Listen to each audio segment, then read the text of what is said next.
I'm going to my room. जीरा डाला है, जीरा पुदीना और कुछ नहीं.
Good afternoon, everyone. Can you hear me? Hello? Yes, sir. Yeah. We can Okay. hear you. Thank you. So today we'll start with two topics on HTTP. One is caching, which is used to improve performance.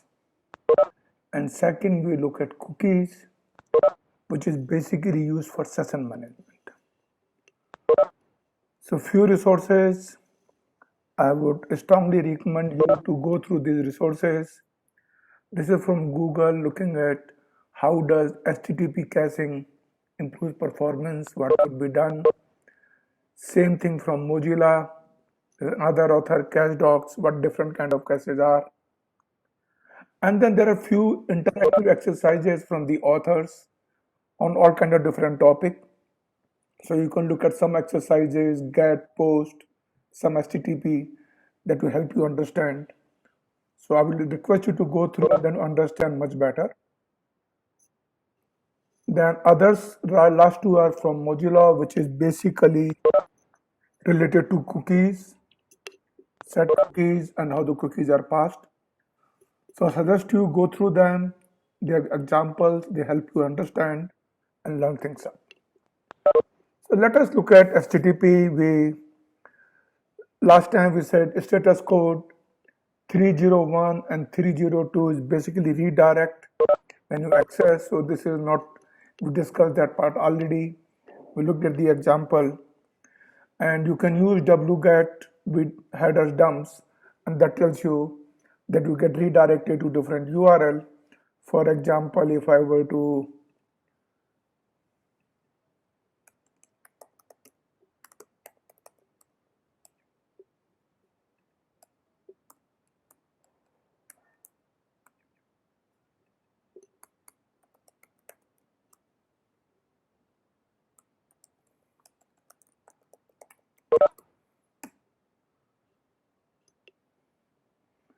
So if we look at when I access this URL workshop.rpustiki.com, you get a response 301 moved permanently and new location is /workshop. So most of the time you access web, when you access HTTP, they redirect you using HTTPS to make sure secure communication, and that is where HTTP redirect is used. Almost, I would say, play with it, learn it. You can even see in browser developer tools how that work out. You access google.com and again you'll be redirected to www.google.com. So our goal is to look at caching, and caching basically means you already got a document, for example, images or CSS file or even HTML file, and if I can store it in the local browser or somewhere, then rather than getting it from the web server again, can you use it from local? Because if you can use it from local, you will save a lot of transmission and downloading time.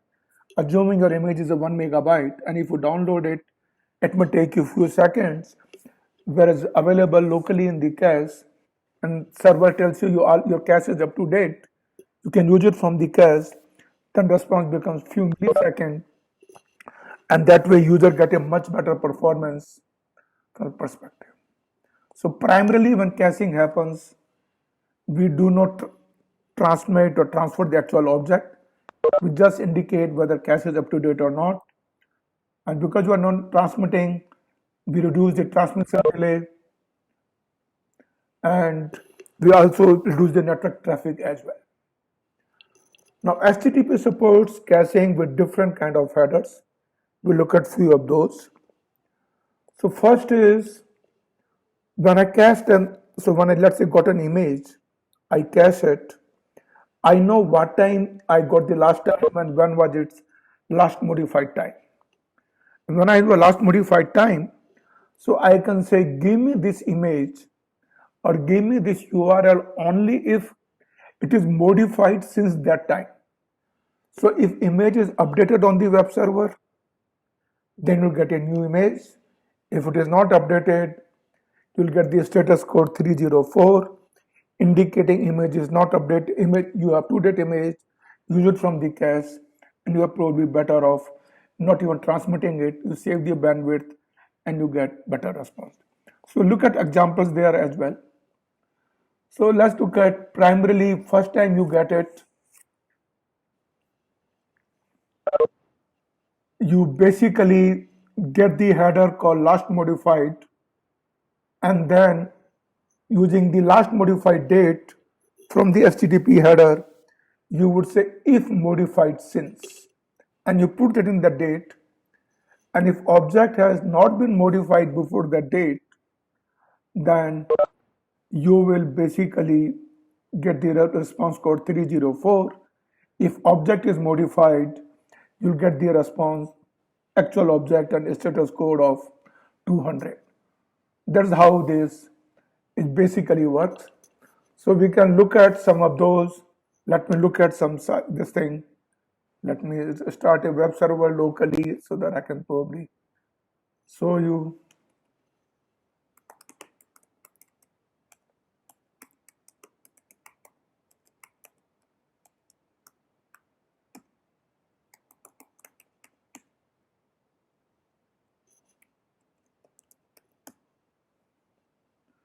So starting Apache, let me look at where my stuff is.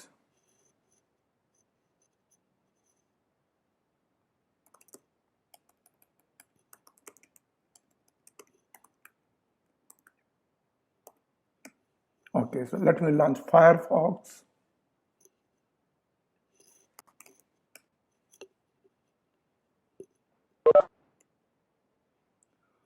I'll launch a developer tool.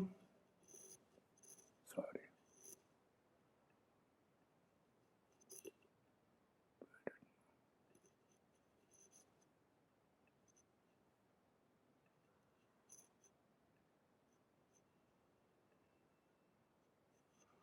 Now HTTP, I make sure I have no cache, so I clean everything in the cache.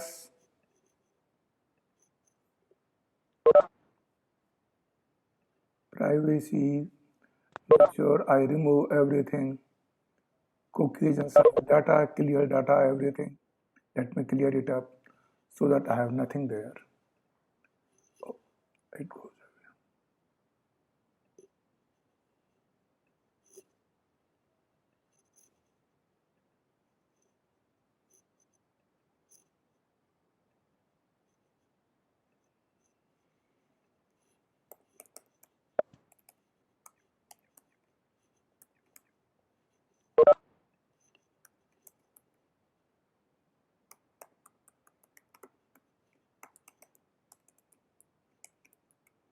This is my local web server. I'm running Ubuntu there. So if you look at, you will see all these statuses here. This status code says 304 and say this is picture.html, and you get the date called last modified. And if you look at the image 01, we making a request header if modified since 11 July 18. If modified after this, then fetch it. Otherwise, the give a response status code 304 not modified, and browser is displaying this image from the cache. So if you look at all these images are being displayed from the cache. So now let me change the date of some of these images and see when you make a refresh, for those images whose dates are changed, those will come fresh, but those who date not change, you will still get 304. So let me go there.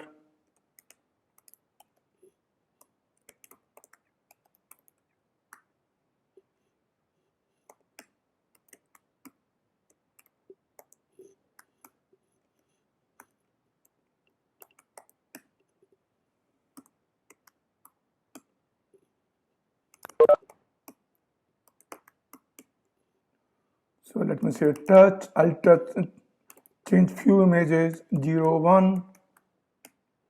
Touch means I'm touching the date, 2, and let's say 3. So if we look at, now these dates have changed to now, they are no more July 11, 2018, which is what we had said, July 11, 2018. So now if I do a refresh, these 3 images will come fresh, status code will be 200, but for other images, that will still be 304. So let us do a refresh.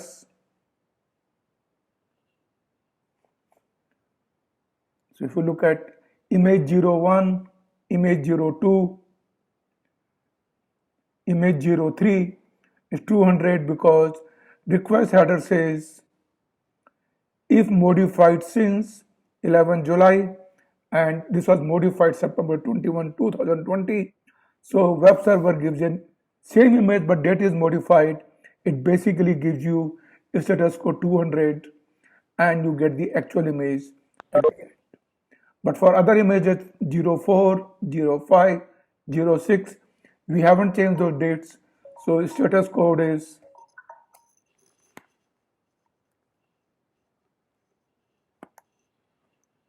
304 and browser is displaying the images from. So this is how, and how does browser knows what is the date? You always have a look at response header called last modified.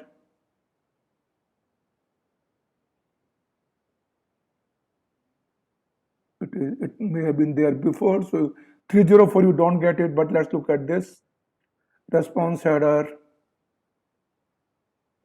You get last modified, and that is what it stores in the cache. And when browser makes a request, it will make same thing as if modified since this date. So now if I do a refresh, this all 3 images you will still get status code 304.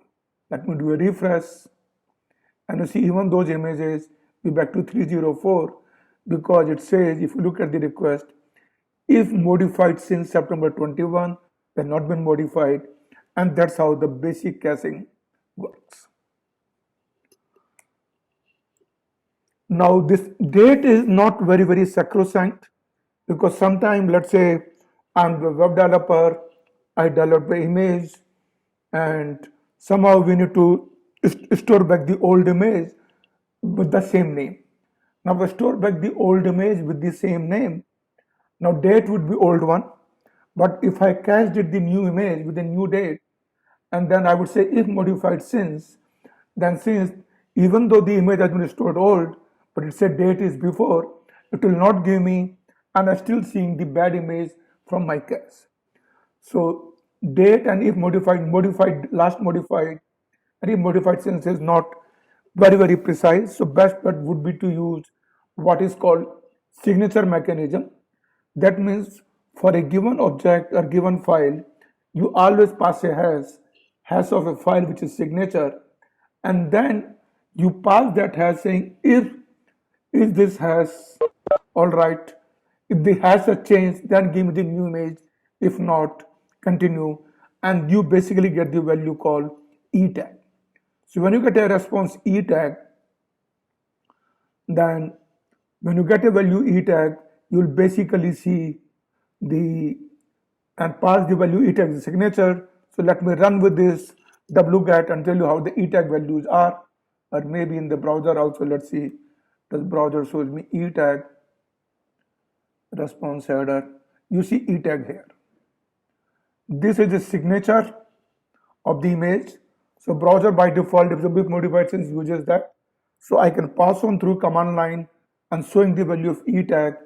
So let me access that. Let's say wget d is dump the headers.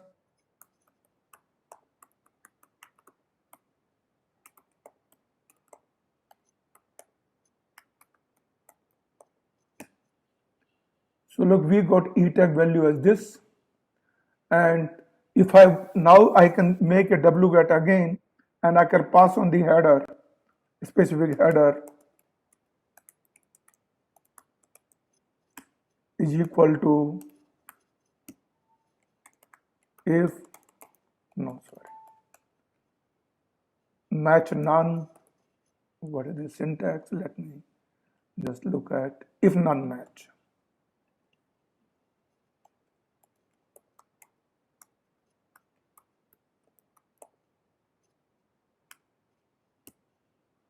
I'll copy it as it is.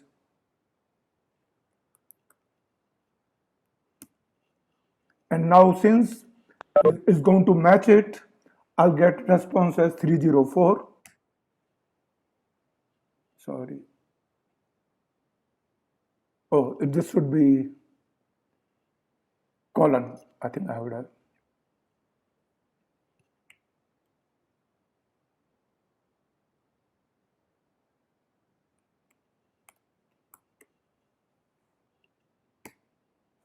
See, you get the message status code 304 not modified. But if I were to change the signature a little bit, let's say just 68, I make it 69, 698, which is not the original signature. Now this signature would not match, and then the web server would give me the image back with a status code of 200. You can say status code is 200. And that's how the e tag works. So e tag is a more precise mechanism than using if modified since and the last modified date. Now the caches varies with different kinds. What we have seen so far is what is called a private cache by the browser. That is the caching done by the browser. Let's look at you are in college and a lot of people trying to access a site. So rather than each one storing the image, can we have a college-wise a cache so that data could come locally and that can become a public cache. This could be a proxy cache. So 80% traffic is video and data and the image is graphics. So rather than getting those images directly from the web server, you'll get from local cache, and that significantly improves your bandwidth. These proxy caches were deployed heavily, or also called gateway cache, to improve the performance when net speed was slow. Now net speed is not an issue anymore, so probably will not find too much being used, and people do use private cache by themselves. Gateway cache is, let's say you are accessing google.com or Google website or AWS, Amazon or Coursera, and a lot of video content comes. So rather than overloading the main website,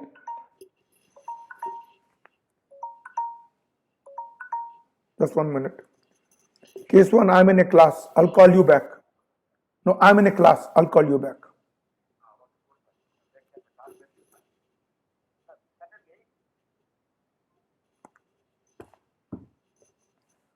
Sorry guys. So then like Coursera, those things you get content from a different server, which is only stored, maintained, and they maintain a copy of the data from the main website.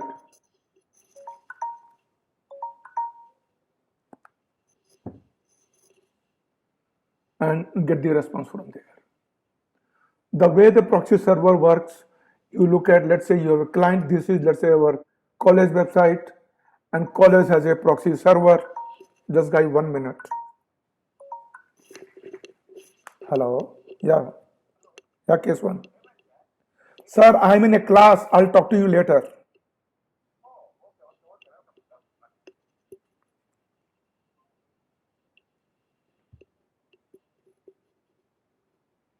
Sorry, guys. I'm back. So this is, let's say, the client at the college site.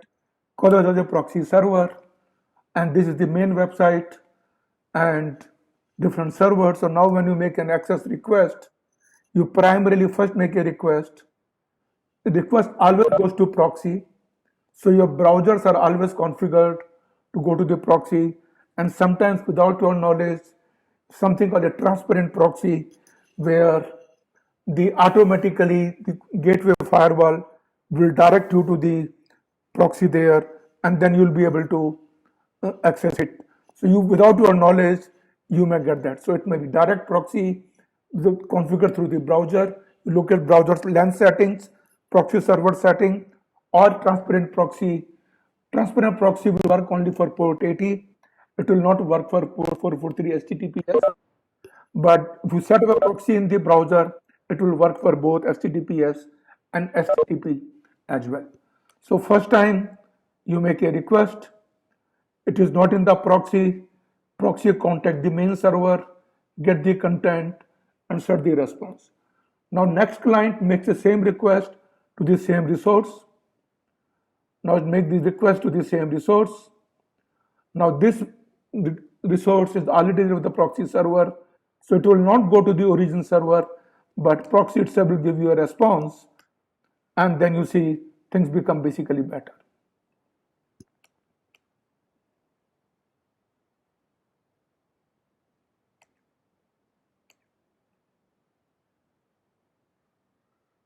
You get a response there. And that's how the proxy basically works. Now, why do is web caching? Because now with the local proxy server, certainly we are not transmitting the data on the net, and we are storing images from locally, and that means it helps us improve the performance. And especially if you have a poor link, too many people accessing it, then you don't overload the internet, or internet doesn't see as too much traffic, and that's the performance. So two things: one is you reduce the traffic on the access link, second you save on the transmission time, you save the load on the web server, and in that sense web caching works better. Time permitting, I'll have few slides giving you example of how time savings could help you when using actual proxy, and then we look at after we talk about cookies. The slides are there toward the end of the slide deck, so you can look at those and should be fine. Giving the cache, what are the basic headers for the cache? We already seen for date we use last modified.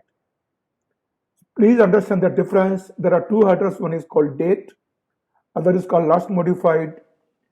Date corresponds to the response time when the response is being served, well, last modified is the time when object was modified. So generally last modified would always be much less than the date, because dates are when the response is served. Last modified is when it was last modified. If modified since is a request header which browser sends, or browser can say if unmodified is unmodified means then give me that. So depending on how do you want to use it, normally you rarely use if unmodified, we always use if modified since. E-tag is a better mechanism than last modified, because date could be modified or I can replace an object with old date and my cache becomes invalid. So e-tag are work on a signature, and signature are a better match. It work precisely so that if signature does not match, you get the content, and we've seen that in our case. The few other headers telling you how long the cache to be kept, ages, few other date stuff, how long cache can expire, you set up the date, other stuff. That's the way. So I suggest you explore internet, explore sites, change the caches, look at how things work, and then you probably understand the caching mechanism. You can use wget, pass on our headers directly, and work with it, and you'll see better off. Other is we look at cookies. We said HTTP is a stateless protocol, but when you do a shopping, when you go to Amazon or anywhere, we always get server knows what we are doing, what we have put in the shopping cart. So that means server keep tracks of what actions we have done. So even though HTTP is a stateless protocol, but it provides certain headers which enable server to maintain a state. And that mechanism is called cookies. Let's say some person or internet user access internet from PC, e-commerce site, let's say Amazon.in or Flipkart.com, and first time the request comes in, the web server will create some ID for a given user based on username or based on user IP address, or user agent or whatever environment, and create that information that user access this information at that point in time and maintain that information in repository backend. It could be in memory, it could be in database, whatever, and maintains that and passes only ID as part of response to the browser. And next time the user accesses it, it will pass on the ID. So typically what happens is you have two cookie headers. One is the cookie header called set cookie, which is given by the web server. And set cookie will contain this unique ID which server has created. And when web browser makes a request for the same web server, it looks at does it have any cookie set. If cookie is valid, it has not expired, then it sends the cookie along with the HTTP request to the web server, and that way web server would know that what we had done previously and get the information. So anytime you access any website, they always store cookies. In fact, now the GDPR policy, general data privacy rules, each website tells you how do they manage cookies, how do they store it. You go to the Google would have cookies. You go to Amazon, there will be cookies. Any place you go to, there will always be cookies. So assuming client has some cookie corresponding to eBay, some ID 8734, you can call it cookie file. It could typically local browser memory, a local browser storage in terms of files. Now next time, let's say user makes a request to Amazon. There is no cookie stored for Amazon in the client. So request goes to the Amazon. Amazon sees first time. It creates some ID for the user, let's say 1678, and give this information as set cookie with this ID. Now when browser gets this set cookie, it stores this, it knows that 1678 is for Amazon and previously it was 8734 for eBay. So for each website, for each part of the website, each URL, you can maintain different cookies. And next time when user accesses, let's say Amazon again, it knows accessing Amazon. Amazon has the cookie 1678. It will send you 1678. And then Amazon knows because with 1678, it would have maintained some information. When was the access done? What was the IP address? Or any other information? What did user do? And the server would, based on that, would basically give you information. And so even after 1 week, so depending, as long as cookie is valid, it has not expired, you'll be able to maintain that. So cookie at different expiry time is called session cookies. That means as long as browser is open, cookie would work. Or you can set up a explicit time. For example, if you go to Amazon.in, typical cookie time is 1 year. So you can access Amazon.in and you can see what the cookies are. Now, why do you need cookies for authorization? Like you know, once you log into Gmail, you close the browser, open the browser again, type Gmail. It doesn't ask you, it simply logs in, shows you the email because it has already knows your session ID. Browser has sent the ID. Google knows what session IDs are and displays it. Shopping carts, we all keep in the shopping cart, so it maintains what information is being done. These are all done through cookies or some recommendation or session stuff. All kind of things can be done. So primarily you have to look at the cookies, two headers. One is called cookie and one is called set cookie. Cookie is the way you carry the messages. So browser does not use cookie anyway. Browser does not understand cookies anyway. Browser only stores it and passes it back. all the interpretation, what cookie means, what it is interpreted by the server. Browser never interprets the cookies, it only stores it and sends it back. And whatever you specify, it can basically store it and does that. So cookies come with different attributes. One is called the domain, like if you can, let's say amazon.in, so any subdomain xyz.amazon.in, it will be always applicable to those. So if you want a cookie for specific to particular domain, you can set this cookie is valid for given domain and it will work only for that domain. And if for let's say cookie is valid for xyz.amazon.in and next time you access another subdomain pqr.amazon.in, then that cookie would not be set because domain has been set. Other is the path. When you specify the path URL, it say if you're accessing same path, then only cookie will be set, otherwise cookie will not be set. You want to make sure that cookies are transmitted only with HTTPS because HTTPS session is encrypted so nobody can hijack it. If it is plain HTTP, now somebody can, man in the middle, can look at your content and it can look at your cookie as well. So you want to make sure as a developer that you should always set cookie to be secure so that cookies are transmitted only when HTTPS, not otherwise, and that you specify using attribute called secure. Another attribute called HTTP only, that means lot of browser today, lot of HTML pages JavaScript, and you do not want those JavaScript directly to access the URL. So you want to make sure that those websites are accessed through when you type in through the browser main page and say only making HTTP traffic, HTTP request, cookies should be set and not otherwise. There are two other parameters called expires mean you specify a particular date, or message is you specify the in time in seconds how long the cookie is valid for that. So you can access amazon.in or access google.co.in and analyze the cookies. So maybe let me try to access Amazon and see, can I see some cookies there? So let's go, let's say amazon.in.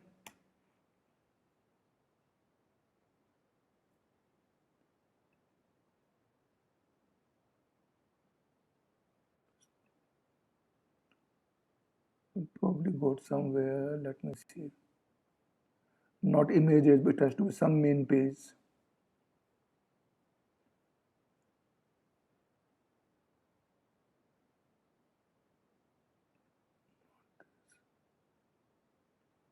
I see is there HTML content somewhere, then I can.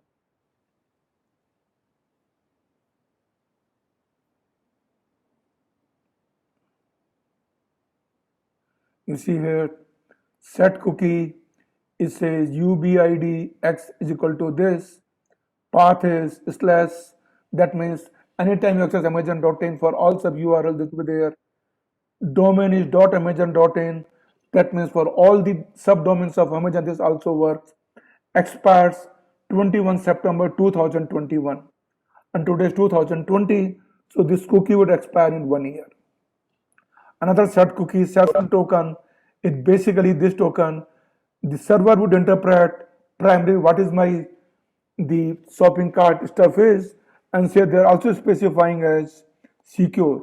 That means this cookie would always session token would be passed only when I'm accessing HTTPS and not with HTTP. Same way you can access Google, you will see again some cookies.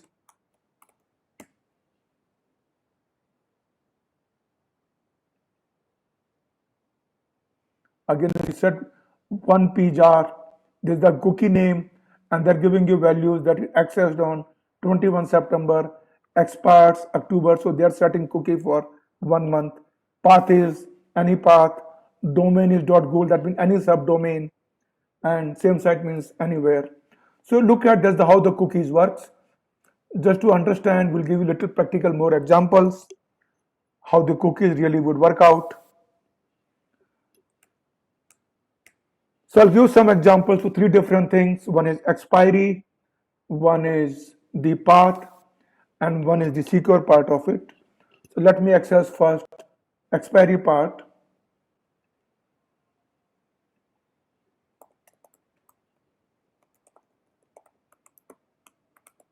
You can also access the website in those who want to try it out.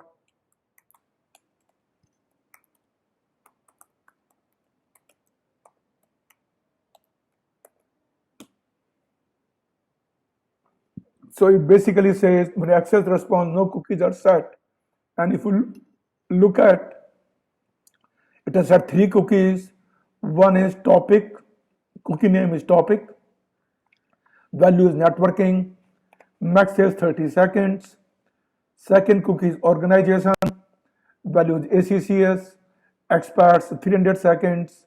Third cookie is journal, value is computing plus communications, expires in about 1 day, 86,400. So if I were to refresh, my request will contain these 2 cookies, organization and the journal, and topic would not be there because 30 seconds are already over for me. And the way this web page works, it will display the cookie value, whatever comes in the request. So if you look at the request header, there are no cookies now, but now when I refresh it, these 2 cookies, organization and the journal, would be valid because they're within 5 minutes and 1 day, this 30 second. So this cookie would not be set, but these two. So let me refresh the page. So you can look at, when I refresh the page, my request header, we set the cookie organization and cookie as journal. So those 2 cookies, several semicolon has been set, and first cookie, it was set 30 seconds, is not been there.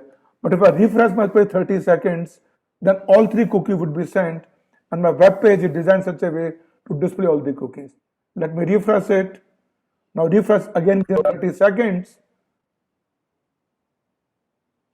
If I refresh in 30 seconds, I should get that. Yeah, topic. See, topic is networking, organization is ACCS, and third is journal. As you see, I have 3 cookies because topic is in 30 seconds, organization is 5 minutes, and journal is, I can go to my browser setting, remove all my cookies, and then you see again, when I remove the cookies, rather than sending all the 3 cookies, so I can go to my settings, preferences,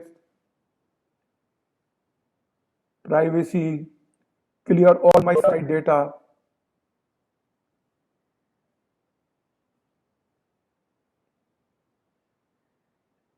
clear all my data. So all cookies are gone. Now if I refresh it, no cookie would be sent and say no cookies are there. No, it should not have been there. Cookies are. I should have cleared it up. I need to look at, cookies should not have been gone there, so I should have cleared the cookies. Somehow they have not been cleared. I need to look at why that's happening. If we remove the cookies, then nothing would come in there. Maybe I need to, after removing, I have to.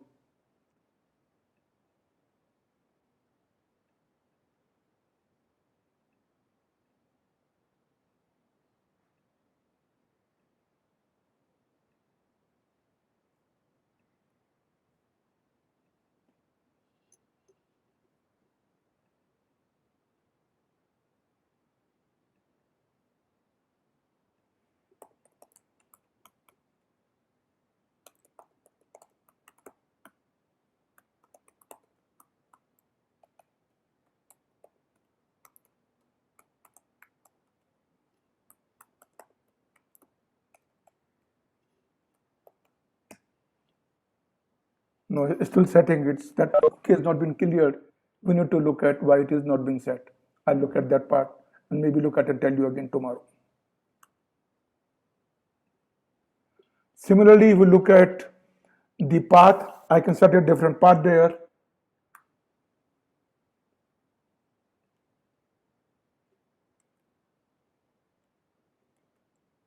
Cookie path.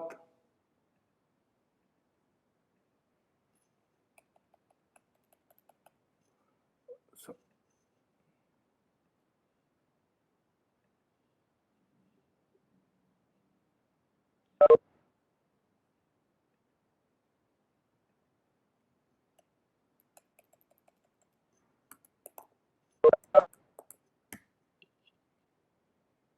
Now, if you look at path, the response comes in here.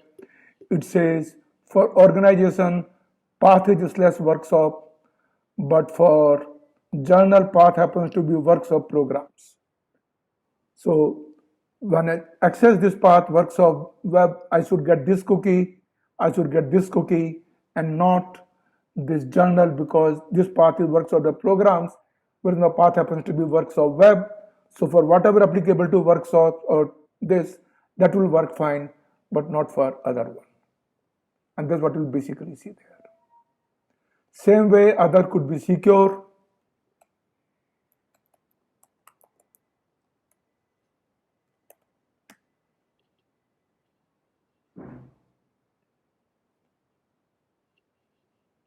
If you look at secure, again says cookie secure. So that means this cookie should work only when I'm using HTTPS. So unless I clear it up, the HTTPS, then it would work out, and then we can see the way cookie would basically work.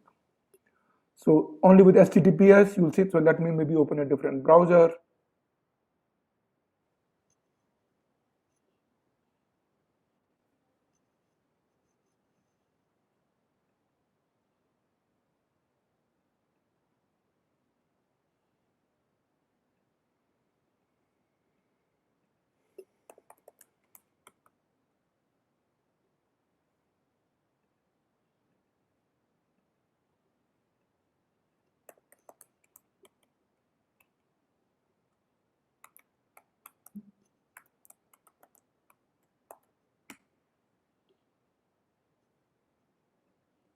So you can see the cookies value request and the response.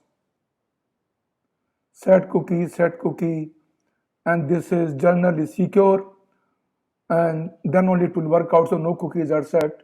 So and the secure only works when we access using HTTPS.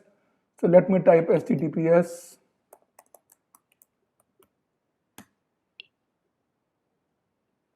And then you see value being set, you refresh it, you'll get the cookies. You see all three are being there because now cookies are set there. And so depending on what the attributes you are being using, secure, HTTP only, you play with it and you'll probably learn it much better. So these are primarily, I would say, you can access these URLs or develop your own web pages and figure out how the cookie works. Clear the cookies. I made some goof up. I can look at it, make sure this works, and you should be fine. So with that, we have covered the basics of the cookies and the caching. And I would say, unless you practice it, experience it, you won't be able to grasp it. So I'd say, I'll send the recording as well, and I'll give you these URLs. Play with it and improve your self understanding. Be much better off. There are the slides for looking at the caching. I'm out of time, so probably discuss tomorrow partly, and then we go to other topic called DNS. Any questions, let me know. Otherwise, we should be done for today.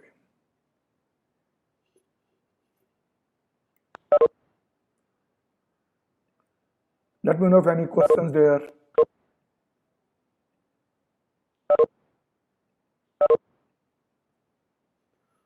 If not, I would say, unless you play with it, access it, understand it, mugging will not help. You have to experience it, use it, and the understanding become permanent. Best is create your own web page. It will probably be much better off. So with that, thank you. If no questions, I'll terminate. If you have any questions, please feel free to send me requests and I can answer those questions. And I'll cover the web caching part of it next lecture before DNS.